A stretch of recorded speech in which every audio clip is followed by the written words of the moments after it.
¿Qué pasa, familia? Muy buenas. Bienvenido a la última edición del conversatorio. Ya sabéis que es un Por podcast... ahora. Por ahora, de esta temporada. Que como sabéis es un podcast del Conservatorio de Caravaca, hecho por Juan Manuel Salinas, por María Pedreño y por un servidor. Y nada, pues aquí tenemos a nuestros dos compañeros que nos van a contar algo. Pues ya no nos quedan alumnos que quieran estar aquí, así que este último podcast vamos a responder preguntas que nos habéis mandado previamente sobre los temas que habéis querido. Y poco más. Empezamos con la primera. Yaiza, que es una de Cañete que se pasó por este podcast, nos pregunta: ¿qué es para vosotros la música y qué significado e importancia tiene en vuestra vida más allá de vuestro trabajo? Venga. La de Juanma. Yo. ¿Qué es para nosotros la música? A ver, para mí es de las cosas más misteriosas que hay. Porque de repente gente haciendo ruido organizó ese ruido, llegó a escribir ese ruido, juntó ese ruido, y por qué ha llegado a ser un lenguaje casi compartido. No sé, es una cosa extraña. Para mí es algo raro. ¿Y qué importancia tiene? Bueno, aparte del trabajo, que ya es suficiente importancia en el día a día, pues claro, sí, no, tampoco muchísima más. No soy no creo que haya que romantizar eso de la música en mi vida, o el tenis es mi vida, o hacer ganchillo en mi vida. Es una cosa muy importante, pero soy poco amigo de las exageraciones y de las hipérboles. Bueno, pues yo diré que la música es mi vida. ¿Cómo no? Pelea entre Juanma y María. Vamos. Yo hago de diferentes puntos de opinión. De mediador. Nada Hago de nuevo. mediador. A ver, yo para mí, pues un poco mi vida, mi día a día. Yo no recuerdo mi vida, porque yo tendré recuerdo de antes de los 7 años, pero poco, en los que la música no haya formado parte de ella, para bien y para mal, porque ojo, la relación nunca ha sido positiva, ni a día de hoy tampoco. Entonces, para mí es que tiene mucha importancia y significado, porque probablemente los mejores momentos y los peores momentos me lo haya dado la música de alguna forma. Sí, yo diría que para mí es mi oficio. Que igual Pero un oficio que luego se extrapola mucho a tu vida claro, personal. Claro, por supuesto, como todos los oficios, que al final... Sí, un todos oficio, creen. sí, porque al final dedican muchas horas a él. Sí. Y yo pienso, desde mi punto de vista, que como diría el Doctor Strange, en los 14 millones de futuros posibles en mi vida, si no hubiera estado la música, pues seguramente hubiera sido albañil, o porque mi padre se dedicaba a la construcción, cosas así.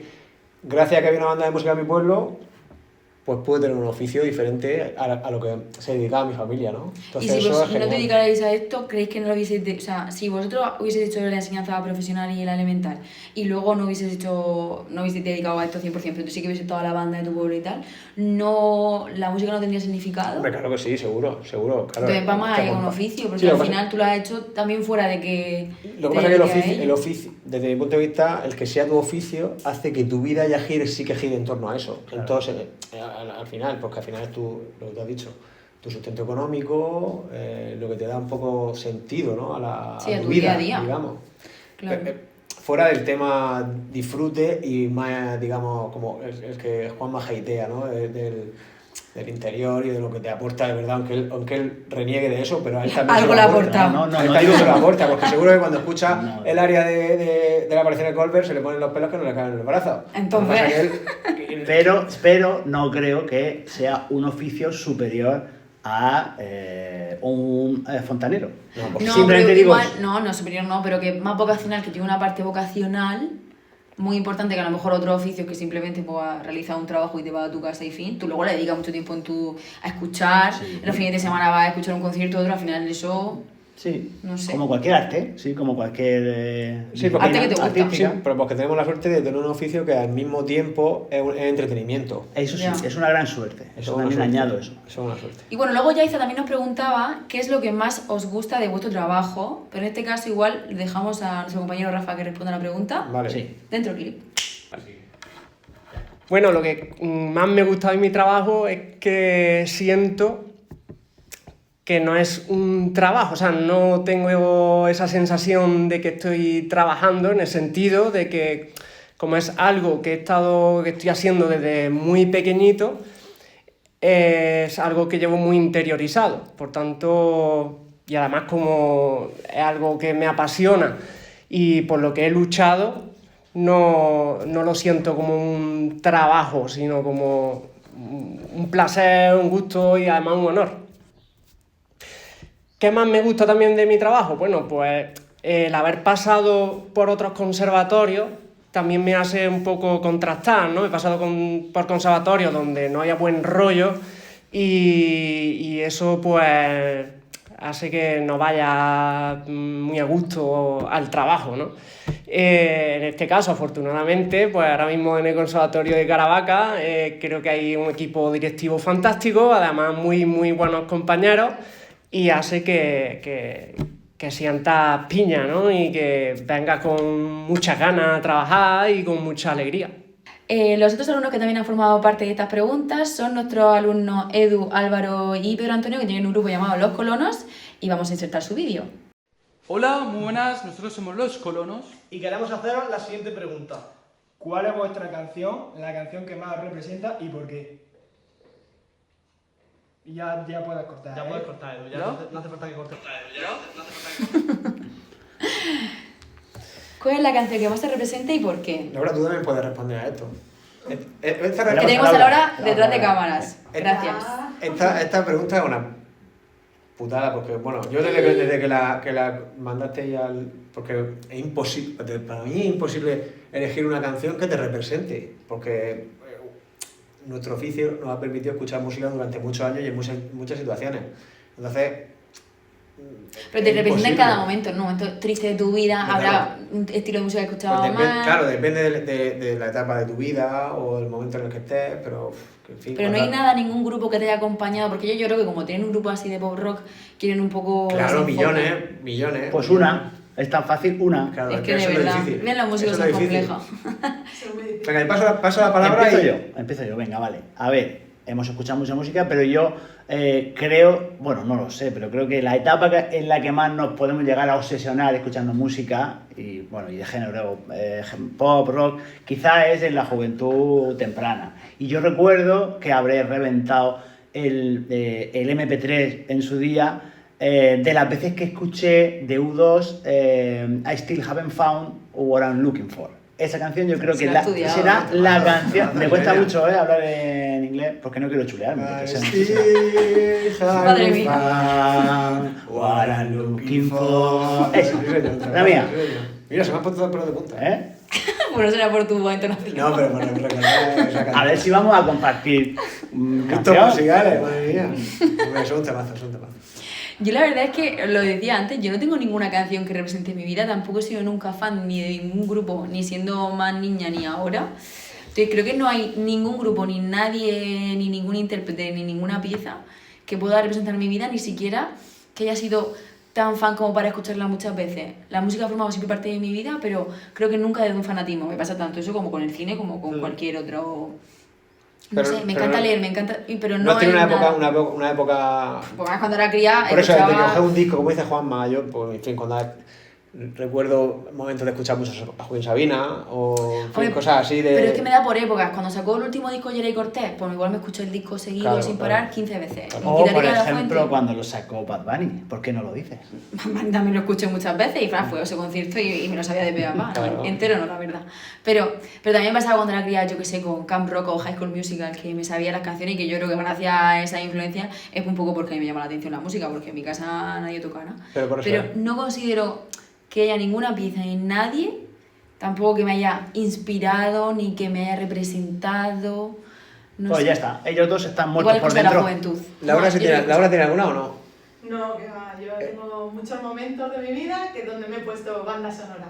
Claro, por eso es que es como la música, lo bueno que te Claro, que te tener- va a acompañar en diferentes momentos, ¿no? que la música es como un hilo conductor, ¿no? Que digo, por tu vida y según el momento, pero que no, es imposible elegir una canción No, Eh, es muy difícil que- elegir que una te- canción en concreto, de un grupo en concreto, es muy difícil. Es porque muy yo creo que difícil. al final tenemos, además, nosotros tenemos mucho abanico de...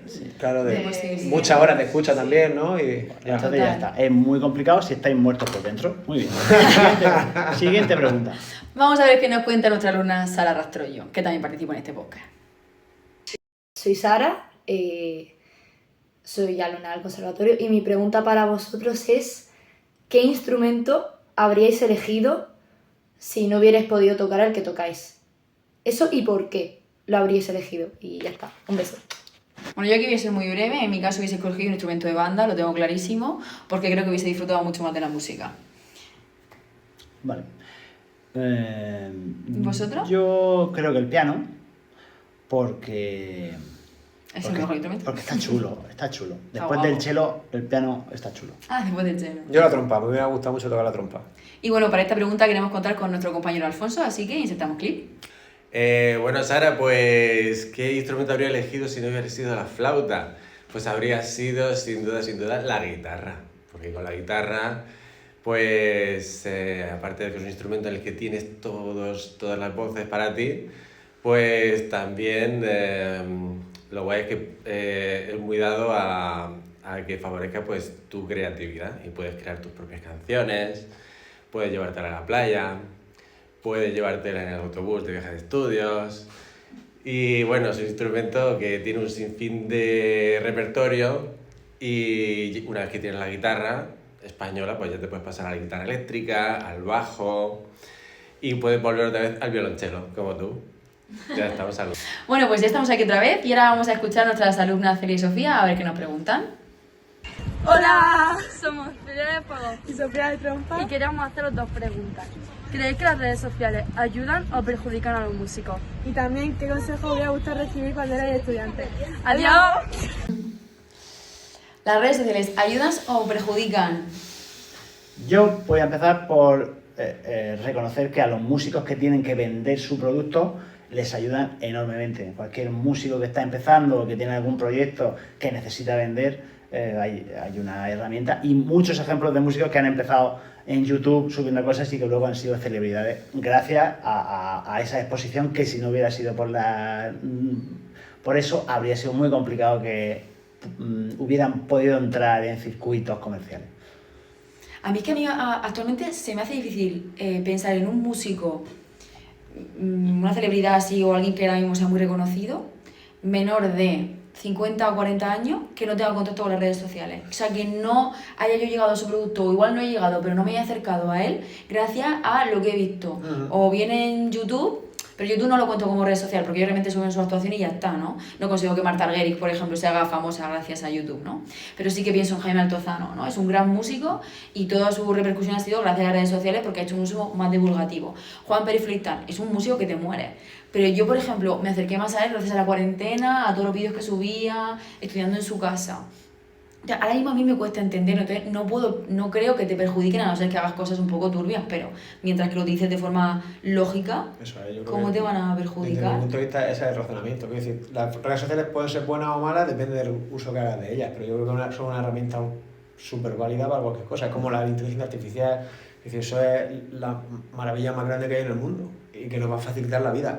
Depende del uso que hagas de ella. Claro, y que tú ahora te puedas meter en YouTube y puedas ver, o en cualquier red social, puedas ver formas de trabajar un pasaje en particular. Sí, eso es genial. Es que eso, Claro. me parece oro puro. Está claro que tendrás que seleccionar y que un profesor humano, lo hablamos aquí en un podcast, nunca va a poder ser traducido a por uno digital, pero jolín. Sí, depende del uso que se les dé también. Y luego dar la herramienta al usuario, sobre todo si es joven, que al final hay una exposición pública, Claro. y esa exposición pública seguramente va a llegar al juicio y hay que estar preparado para ese juicio. Eso sí es verdad. Entonces eso entiendo que es una herramienta genial, pero que hay una responsabilidad muy grande a la hora de utilizarla tanto de forma pasiva como de forma activa.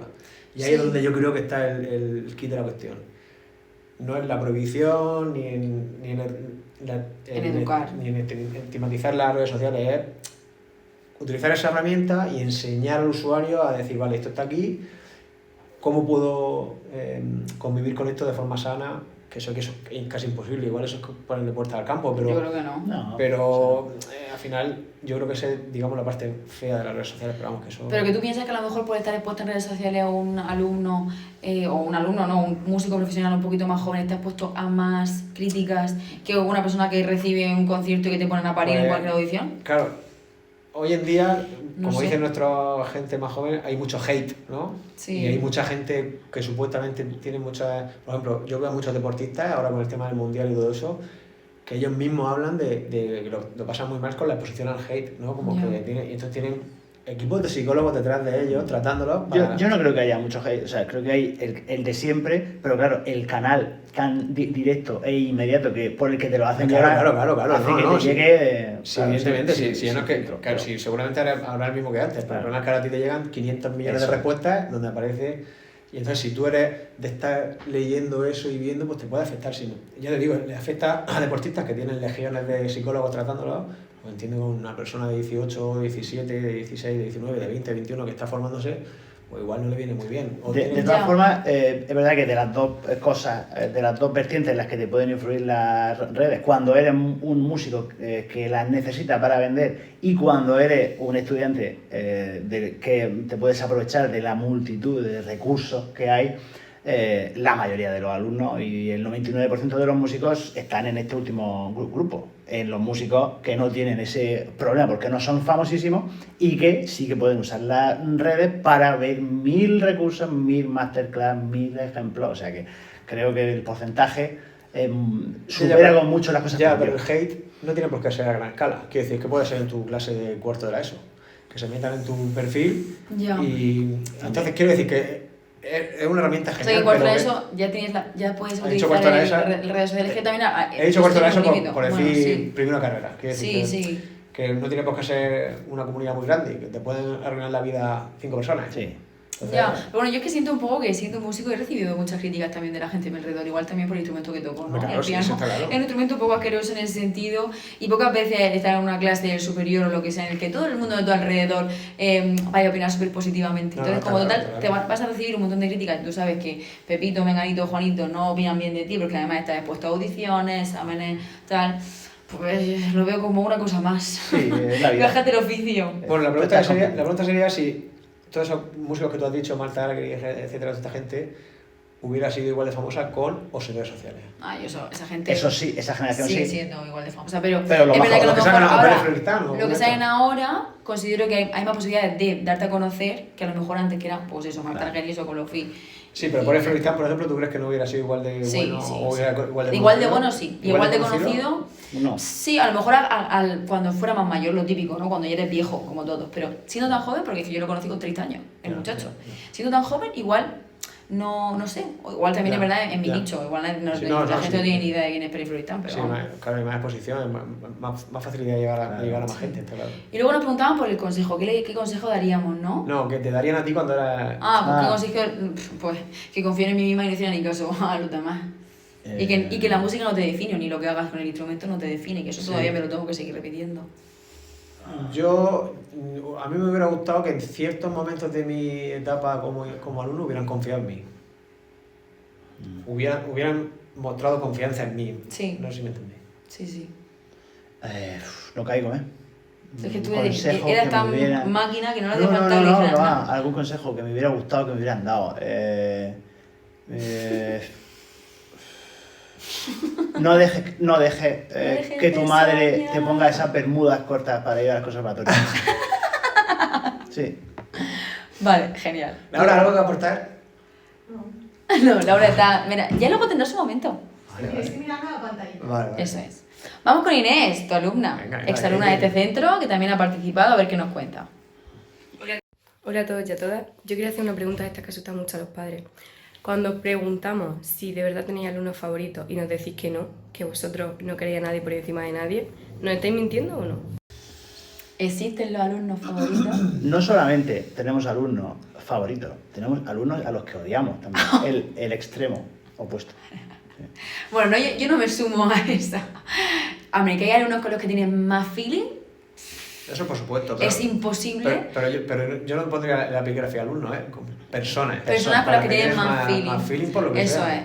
Tanto compañeros como compañeros en tu vida, en tu etapa estudiante, como cuando eres profesora. O sea, como profesores, nosotros que teníamos un contacto tan personal con los alumnos, pues hay alumnos con los que tienen más feeling, que no es que sea tu favorito. Claro. Que a lo mejor inevitablemente ellos pueden pensar, es que menganito es más favorito que el otro. Hombre, pues tú intentas ser objetivo con todos porque es lo que debe ser. Eso iba a decir, Pero... que eso es inevitable, tener más feeling por la personalidad que conecta mejor con la tuya, Claro. pero tu profesionalidad no puede, o sea, tiene que impedir que eso se traslade a algún tipo de favoritismo. Pero pasa siempre, incluso como comentaba el otro día, yo creo que es muy parecido esta pregunta a la típica que se hace a los padres de ¿tienes un hijo favorito? No te lo van a decir, pero evidentemente habrá alguno con el que conectes mejor, a nivel de que te llevas mejor con él. Y eso no quiere decir nada malo. Sí, no es que al otro, Claro, sino simplemente que hay algunos por lo que tienen más conversación, hay más temas en común, Claro. por lo que sea, conectan más y a lo mejor también pues en clase vienes y dices, mira, que viene no sé qué, sabes que se te va a hacer más ligera la clase, es que vamos. Claro, pero eso no quiere decir, eso, claro, porque Inés habla de alumno preferido, ¿no? Favorito, sí, alumno favorito. favorito. Yo creo eso... Alumno sí, creo que preferencia, no sea. tienes cierta preferencia, pero no es que tú tengas preferencia y que tú lo vayas a poner mejor No, nota, sí. sino que hay alumnos con los que conectas más, Eso pues claro. como personas que Sí, conectas sí, más. sí. Y aquí encima en la música, que es algo tan personal, es que yo creo que es inevitable. Pero en principio aquí se confía en todo el mundo por igual. Hombre, Como claro. alumno. Sí. Hombre. Y bueno, ahora tendríamos la intervención de una persona que no quiere que se haga de forma anónima, pero para esta pregunta nos la van a contestar nuestros compañeros Raúl y Laura, la voy a leer aquí y contestarán ellos. La pregunta es, ¿cuál ha sido la época que más habéis disfrutado como profesores y qué echáis de menos de esta etapa? ¿Y qué echáis de menos de esta etapa? ¿Ha habido alguna persona, alumno, compañero actual o antiguo profesor que os haya inspirado profundamente? ¿Cómo ha cambiado vuestra forma de vivir la música gracias a esa persona? Vamos a ver lo que opinan nuestros compañeros Laura y Raúl. Bueno, yo creo que no hay una única etapa de disfrutar como profesores. Creo que es la etapa, la forma, todo el periodo desde que empiezas, ¿no? Te vas haciendo como profesor, vas aprendiendo, vas tomando nota de compañeros, vas tomando nota de cosas que no quieres hacer, de patrones que no quieres repetir, de antiguos profesores tuyos, y poco a poco te vas realizando en ese oficio, formación. No sé, yo creo que es una formación continua también, dar clase, porque nunca tienes delante a la misma persona, al mismo alumno, el mismo alumno también cambia con los días incluso, no hace falta alargarlo mucho en el tiempo. Y... Pero no echas de menos ninguna etapa. No he Yo hecho... creo que ya se refieren que igual que a lo mejor ahora la educación ha cambiado y que si a lo mejor por eso esta persona se refería a si echas de menos como ese pasado. Yo... Con el profesor se te veía de otra forma. ¿Puedo hablar? Sí. Estoy muy de acuerdo con lo que dice Laura, que si tienes vocación como profesor, al final esta profesión te llena siempre. Pero yo sí que es verdad que hay una época de mi vida profesional como profesor que no es que eche de menos, porque ahora tengo otras cosas, pero sí que recuerdo con muchísimo cariño que fueron mis comienzos como profesor. Porque, claro, uno pues termina su carrera, termina sus estudios, pero realmente hasta que no se mete en el ajo, como se dice, a dar clase, pues no sabe muy bien lo que se va a encontrar. Y yo recuerdo con mucho cariño mis comienzos, sobre todo de una asignatura que daba que era... Yo llevaba a la orquesta de cámara, eran todos los alumnos de cuerda del conservatorio, pues teníamos una pequeña orquestilla. Y en el que además estaba esta chica. ¿Qué pregunta? Y aquella época me encantó porque, bueno, supongo que se juntó mi ilusión, ¿no? Como novato, como mis comienzos en el conservatorio, con también una generación muy buena de alumnos, no ya por el nivel que tenían musical, sino por la calidad humana que tenían. Y es cierto, como decías tú antes, que eran otros tiempos. No quiero con esto denostar ni muchísimo menos a los jóvenes de hoy en día en absoluto, que creo que tienen muchísimo potencial y son muy buena gente. Sí, pero estamos de acuerdo en que la educación ha cambiado. Pero ha cambiado mucho, ¿no? La educación, yo creo que la sociedad en general ha cambiado mucho y los jóvenes y cómo se comportan, las inquietudes, pues eso ha cambiado mucho.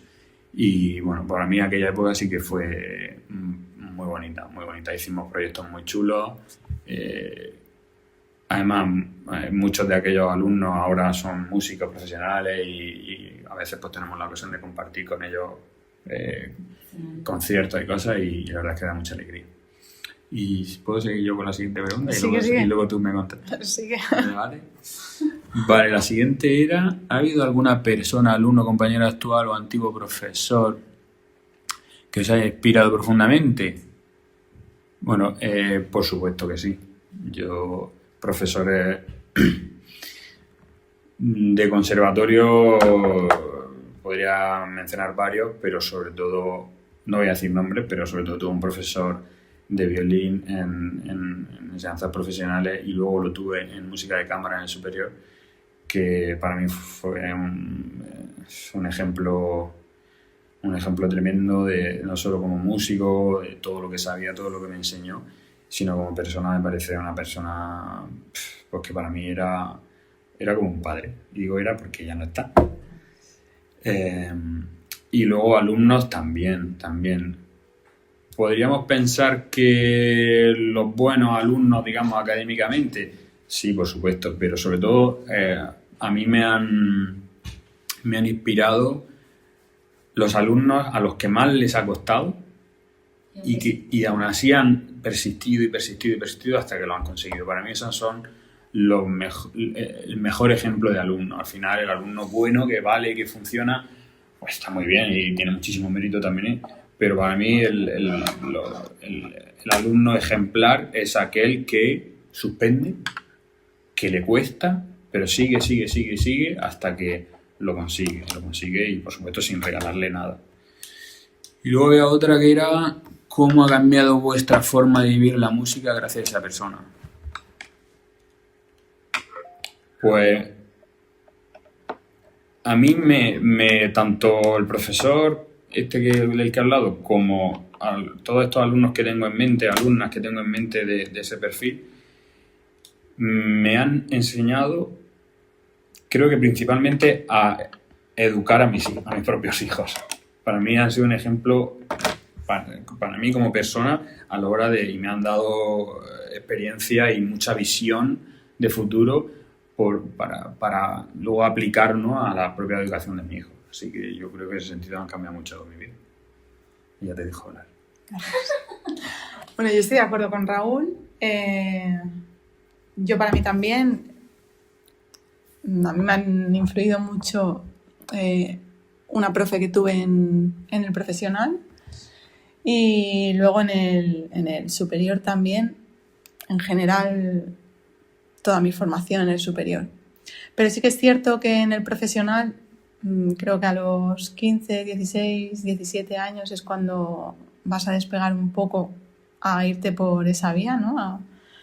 Y a entender que tu vocación es esa. Y a mí esa profesora me supo empujar y llevar a donde estoy ahora. Y actualmente me sigue haciendo. Y es una sensación muy agradable. Me gusta mucho. Y es un poco lo que pretendo también inculcar en mis alumnos, porque es la buena experiencia que tengo, y también un poco a mis hijos.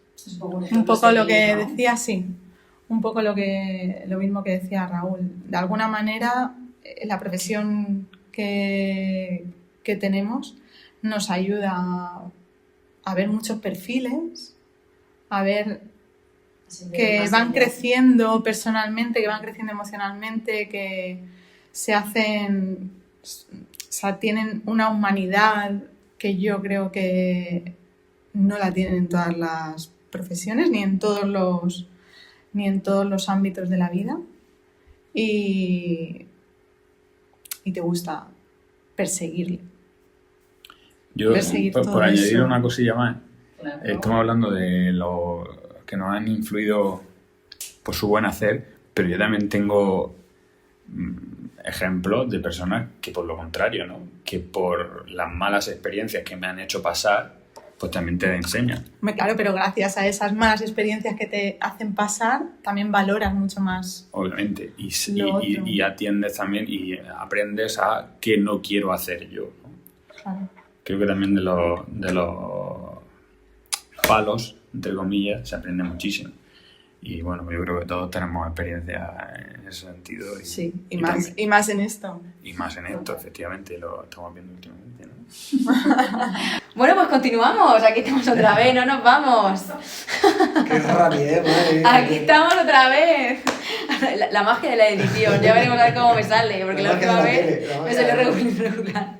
Bueno, pues vamos con otro alumno, otro exalumno en este caso, Andrés, que también estuvo aquí en uno de los podcasts de esta temporada, y nos pregunta: cuando preparáis a un alumno a las pruebas del grado medio, ¿qué sentís a nivel personal cuando el alumno consigue el objetivo y entre, y al revés? ¿Qué sentís cuando no entra? ¿Sentís responsabilidad? ¿Cómo es el momento en el que os reencontráis con el alumno que no ha entrado? ¿Cómo intentáis animarlo y motivarlo para que intente repetir el año que viene? El trauma de las pruebas de acceso. Ya. ¿Os influye? A ver, es diferente en según qué instrumento y diferente según la competitividad que haya en esa prueba, claro. O sea, yo acabo, lo más cercano que estoy a este caso, acabo de presentar este año en otro sitio, no aquí, a un alumno a pruebas, ha aprobado, pero también es cierto que se presentaba él solo. Así que... Como pues, que él solo. que no había otra persona. No había más Claro, gente. es que eso también depende, lo estuvimos hablando el otro día, lo estuvimos debatiendo ya fuera del podcast, del instrumento, de la especialidad. Hay instrumentos que tienen mucha más competencia que otros. Sí, está claro. Entonces ahí... Pues... Sí. Pero bueno, al final siempre hay una parte de responsabilidad que es inevitable. Es decir, que te sientes un tanto responsable del proceso de ese alumno. Pero bueno, al final también es una prueba de un día que pueden pasar muchas cosas. Y luego siempre se intenta, o por lo menos de mi parte, hacerle entender que igual que pueden aprobar, pueden suspender y que no pasa nada si lo intentan al año siguiente, porque esto es un camino muy largo también y no hay ningún problema. Quiere decir que también se les tiene que preparar un poco para que fracasen, que no es un fracaso, quiere decir, simplemente que igual en el momento y que igual el año que viene tienen que esforzarse un poco más y sacarlo adelante. Pero evidentemente hay una carga de Claro, yo sí me siento responsable. Si un alumno, no solamente a las pruebas de acceso, en general, con el resultado de un alumno, si sale una audición y la lía parda, muchas veces es porque se le dio la memoria y tú ahí ni pinchas ni cortas, pero yo sí que es cierto que a lo mejor luego hago un ejercicio de reflexión de qué voy a haber hecho o qué ha pasado o es que no he hecho suficientes pruebas previamente. No sé, yo sí que siento responsabilidad y me gustaría coger un poco lo que tú has comentado alguna vez que Tony Nadal le dijo a Rafa Nadal, lo decía no sé si lo decía en el documental o qué, que una cosa es lo que yo le enseño y otra es lo que ellos aprenden, ¿no? Eso es, claro. Pues a partir de ahora voy a tomar ese lema. En esa línea sí que es muy importante lo que ha comentado Kate, de preparar al alumno y que él entienda que lo que vaya a hacer bien, que lo que haga bien en la prueba es gracias a lo que yo le he enseñado. Pero lo que vaya a hacer mal es cosa suya. Claro, yo no tengo nada que ver ahí. Si el alumno fracasa, eso ya es tu problema. Ahora, como pruebes, regala un jamón que ha sido gracias a mi colega. Eso es así, claro. Eso es, la verdad que sí. Y bueno, tenemos una pregunta más de Ana, que también es exalumna. A ver dónde la tengo, está por aquí, Ana García. Vale. ¿Eres peor músico por querer dedicar tiempo a otras cosas, actividades aparte de estudiar tu instrumento o cualquier ámbito al que te dediques dentro de la música clásica?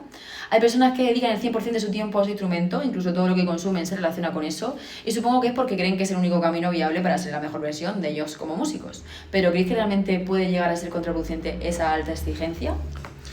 Yo cada vez, con la evolución, Laura, y piensa un poco la respuesta tú también. Creo que con la evolución de los estudios de todo tipo, del cerebro y demás, creo que cada vez se está dando más valor al hecho de que no hace falta estudiar tantísimas horas para tocar un instrumento. Sí. Desde mi punto de vista, o por lo menos lo que yo atisbo, es decir, si eres capaz de organizarte bien el estudio y si eres capaz de organizarte bien los descansos también, tu relación con el instrumento va a ser mucho más sana y no hace falta estar estudiando como antiguamente se pasaban 10 horas tomando un instrumento para poder ser un gran músico. Desde mi punto de vista, igual estoy equivocado, pero hoy en día está muy estudiado ya eso. Sí. Y se puede ser muy, muy eficaz teniendo una pendeja de estudio no tan exigente desde mi punto de vista. Pero yo creo que eso es cierto, pero la realidad es que en nuestra vida tenemos un saco de esfuerzo que podemos hacer. Nuestros días son, no sé, 100 unidades de esfuerzo. Evidentemente, ¿vas a ser mejor músico si solamente te dedicas? Sí, evidentemente. Cualquier cosa que hagas, si en tu vida te focalizas solo en eso, 100% vas a ser mejor que si dedicas 50% de esfuerzo, siempre. La pregunta es lo que luego viene, ¿no?, en la segunda parte. ¿Merece la pena a nivel vital, a nivel de una vida equilibrada, ser mejor músico pero no haber podido hacer otras cosas, o no haber podido socializar más, o no haber podido yo qué sé qué? Evidentemente, si todo el esfuerzo lo pones en algo, sí, pero la pregunta es la otra. ¿Merece la pena? Hombre, está claro que siempre tiene que haber una renuncia. Es decir, cuando uno toca un instrumento tiene que entender que tiene que renunciar a cosas, porque necesita mucho tiempo. Ahora, sin duda. ¿Cuánto de ese tiempo? Bueno, pues yo creo que si eres capaz de trabajar de una forma ordenada y luego también tienes bien. que saber un poco hasta dónde puedes llegar, porque tú que dices, si estudias, yo creo que, sinceramente, por mis capacidades, aunque le dedicara 15 horas al día, tendría un tope. O sea, yo creo que también una cuestión de talento. No lo sabes tampoco cuál es, no sabes cuál es ese. Bueno, no sé cuál es, pero me puedo acercar, porque yo cuando era cría tocaba una barbaridad de horas. Y lo que me ha dado lugar es una lesión crónica, quiero decir. No sé, aquí ella habla de el único camino viable para ser la mejor versión de ellos como músicos. Pues depende de lo que tú entiendas como músico, porque igual es que toca 15 horas y no sale de la partitura y tal, para mí no es el mejor músico. Para mí el mejor músico es alguien que tiene como más actitudes dentro de este ámbito, ¿no? Y para eso has tenido que tocar con gente, salir, entrar, no sé, depende de lo que tú entiendas. No está hablando de tocar, no está hablando de estudiar. Claro. O tipo actividades aparte de estudiar tu instrumento, ya. Es que es diferente. Sí. Ya. ¿Y tú qué crees?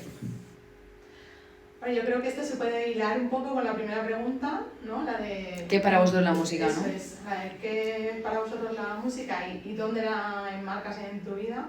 Y al final es que si te dedicas a la música es que tu vida está... O sea, es que no lo puedes evitar. Ya. Está en torno a eso. Entonces no es que vayas a ser la mejor versión como músico, no. Si quieres ser la mejor versión como músico, primero tienes que buscar las herramientas para poder trabajar bien y siendo consciente del trabajo que estás haciendo y de todo el esfuerzo que tienes que hacer para lo que decía Juan Carlos, en el mínimo espacio de tiempo, sacar la mejor versión de ti. Claro. Yeah. Y, y ocupar tu vida también en otras cosas que igual también te enriquecen, ¿no? Y Claro, te pueden... eso es claro, yo creo que... Es necesario también evadirse. Claro, fíjate, yo esto lo he visto últimamente con el tema de ver el documental que lo estamos extrapolando a otra cosa, pero el documental de Rafa Nadal y el documental de Carlos Alcaraz. Es lo mismo.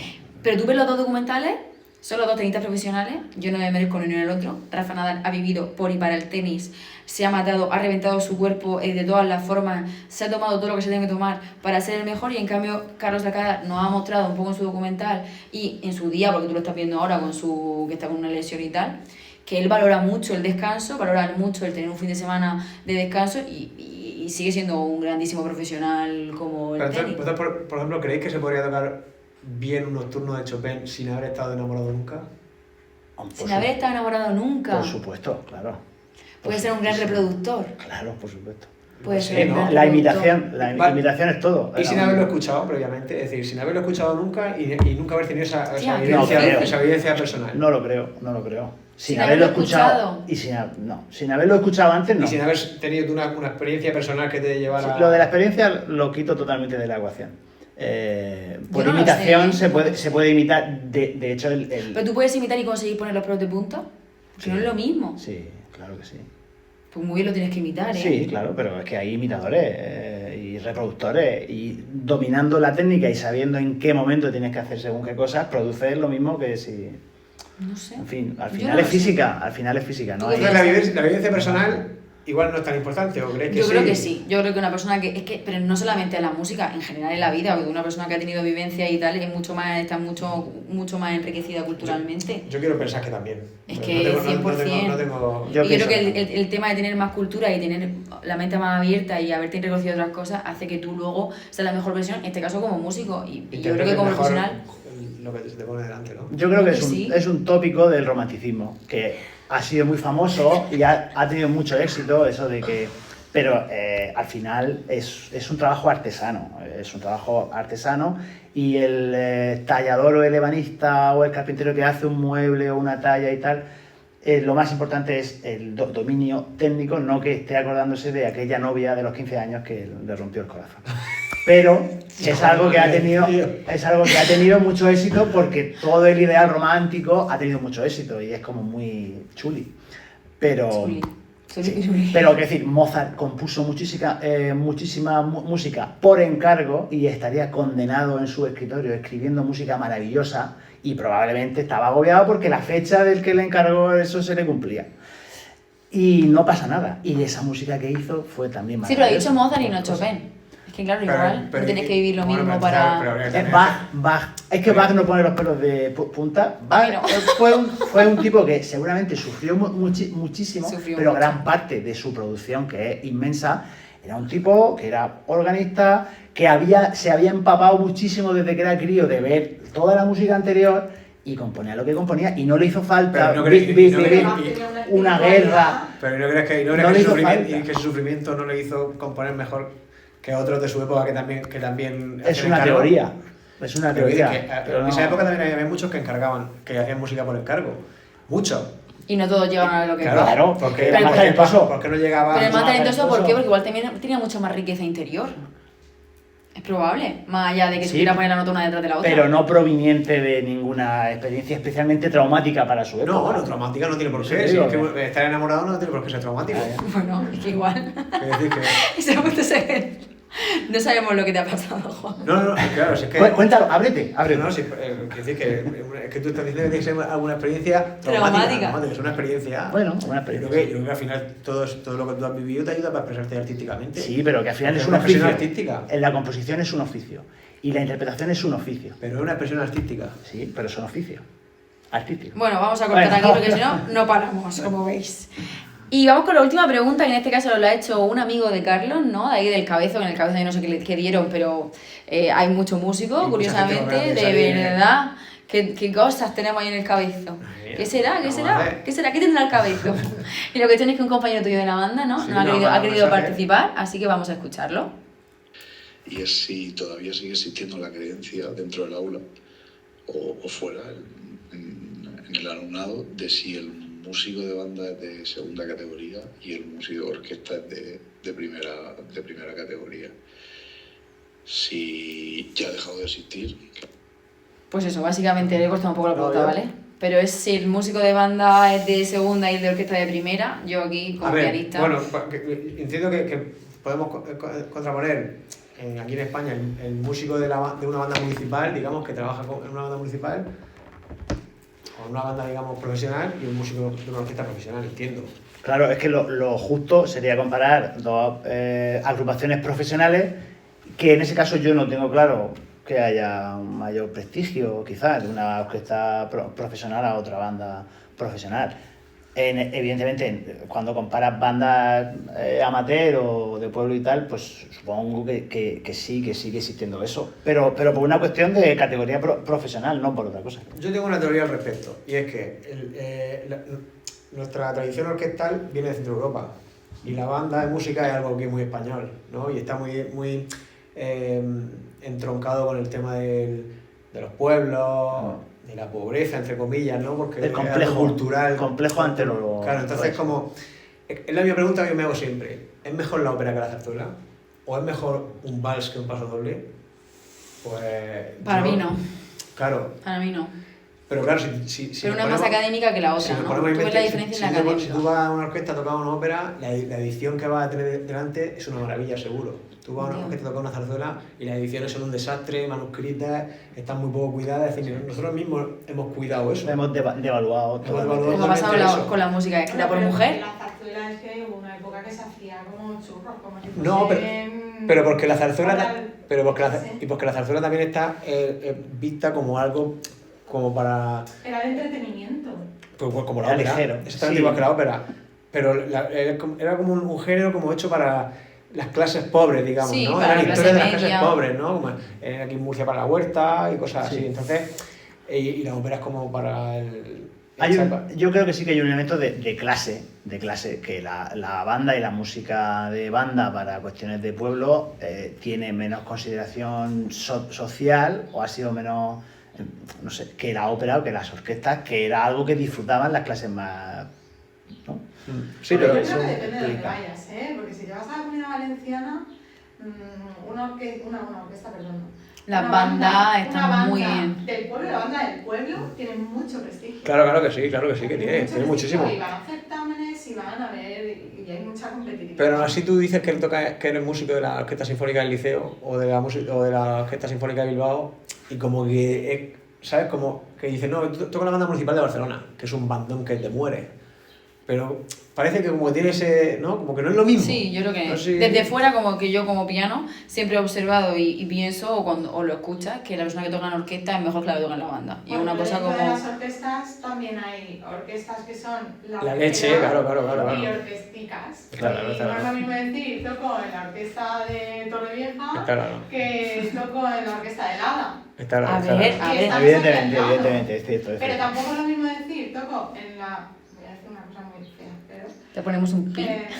Bueno, no es lo mismo decir toco en la Sinfónica de la Región de Murcia que toco en el Lada. Claro. Ya. Claro, está claro, pero... Ya. Están ahí. Y son supuestamente el mismo nivel, ¿no? Bueno. Entonces, pues no sé. Pues con eso hemos acabado. Si existe esa diferenciación es injusta. Sin duda. Bueno, ahora sí que lo que vamos a hacer, como no hay super concurso de taza, porque evidentemente aquí cada uno ya tenemos nuestra taza paga por nosotros, y tampoco vamos a hacer lo de la parte de la frase, pero sí que me gustaría que recomendáramos una pieza a alguien que no ha escuchado nunca por primera vez, ¿no? Una pieza por primera vez de música clásica, ¿qué obra recomendaría? ¿La tenéis clara? Sí.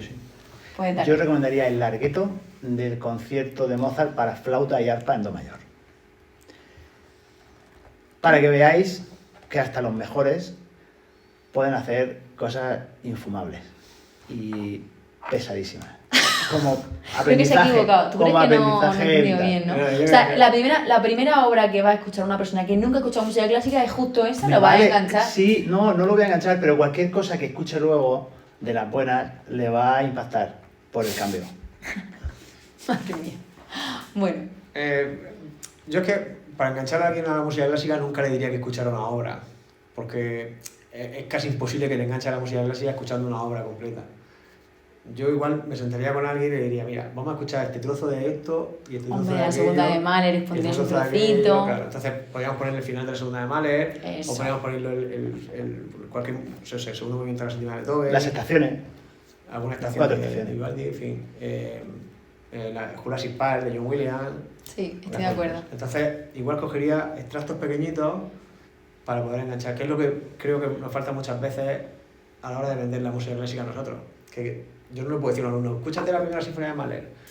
Igual es difícil, pero Ya. si le pones un extracto pequeño, igual lo haré de otra forma.